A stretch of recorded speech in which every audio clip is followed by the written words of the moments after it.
el Estado es siempre inocente, querido. La culpa la tienen los gobiernos. O sea, el Estado siempre es inocente. El Estado es una institución sabia para moderar el egoísmo individual. El que se atreva a atacar y a poner en duda el Estado es que no sabe de lo que habla, a mi juicio. Yo he sido de los primeros, porque es que yo me he pasado una época de anarco radical, ácrata. Yo de milagro no he sido un terrorista, pero de milagro.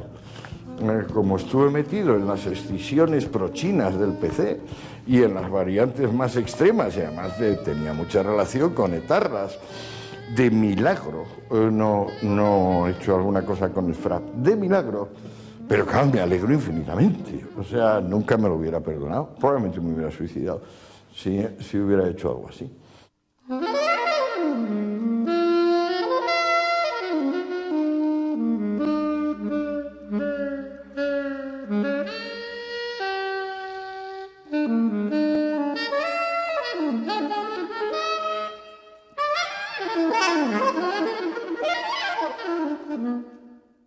He encontrado en el comunismo el afán de seguridad contrapuesto al afán de libertad. Eso es el núcleo del descubrimiento que he hecho.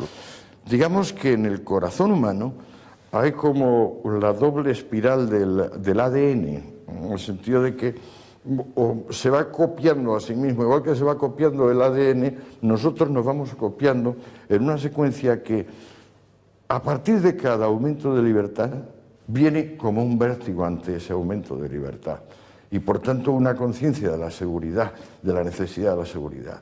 Ese momento de la seguridad es el comunismo y el momento de la libertad es lo que podemos llamar capitalismo liberal o liberalismo en general.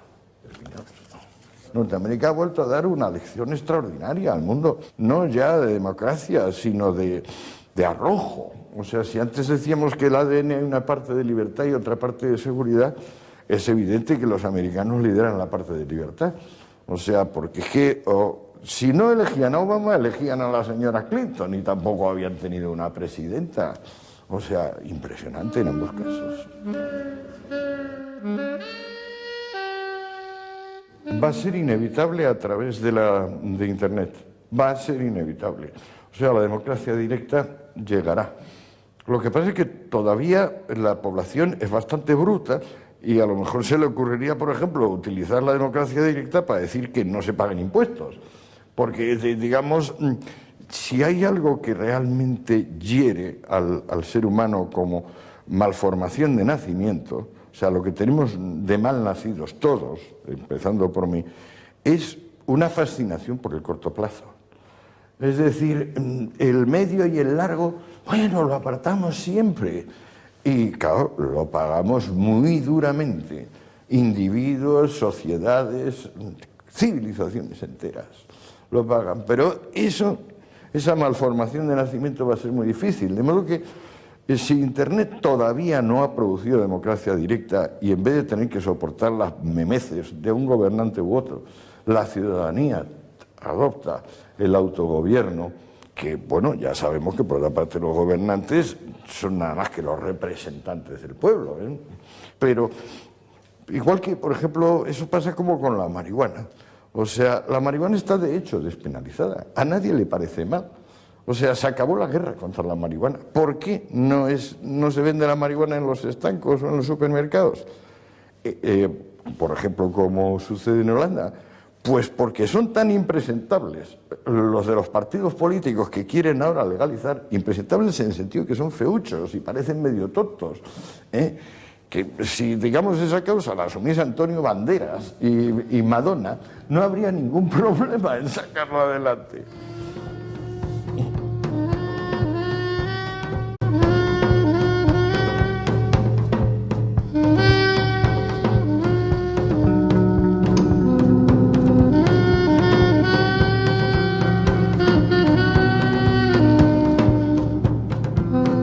Estoy harto de eso, estoy absolutamente harto de eso.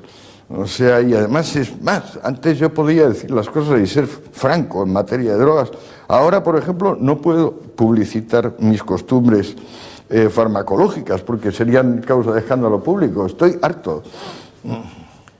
Yo creo que mi obra es uno de los ejes que ha hecho que nuestro país sea el más libre del mundo en materia de drogas. Sin duda. No, eso no creo. No empleo la palabra, el verbo creer para eso, ¿no?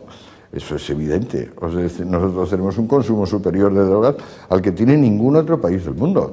Y una variedad, y unos precios, y una cantidad de puntos de venta inigualables. O sea, y el que diga otra cosa miente. O sea, la guerra a las drogas no existe en nuestro país. Y yo creo que existió un poco, pero yo empecé a dar caña al final de los 80 y principios de los 90 y bastó. No porque mi discurso fuera especialmente lúcido, sino porque la sociedad en realidad no estaba por la tarea. Pues da igual, legalizar o no legalidad, hay una legalidad de facto en España. O sea, los únicos que están en las cárceles ahora son los correos. Que son muchos, por supuesto, porque un mercado tan enorme como el español, figúrate si necesita correos, pero esos son los únicos que están en la cárcel. La magistratura, los jueces, la mayoría de los jueces y la mayoría de los fiscales están avergonzados ante la legislación que deben aplicar. Los sindicatos de policía, ya en mi tiempo, ya en los años, principios de los años 90, ya cuando iba yo a los programas de la tele, estaba con el secretario del Sindicato Unificado de Policía diciendo, Escotado tiene razón. La policía sostiene que hay que hacer lo que dice Escotado, pero y los magistrados también, el actual fiscal general, Conde Pumpido, el ministro portavoz Alonso, que son dos magistrados, estos dos han firmado conmigo un manifiesto en el año 93 pidiendo que se haga una nueva ley del medicamento y suprimiendo el artículo 344 del Código Penal por las buenas. O sea, porque el 344, que es un articulito que en tiempos de Franco tenía 3 líneas, ahora ocupa 9 páginas. Y se han acabado las letras, porque empezaron con A, B, C, D, ahora ya se han pasado a la Z y han tenido que hacer unos numeritos de estos I. O sea, es completamente risible. O sea...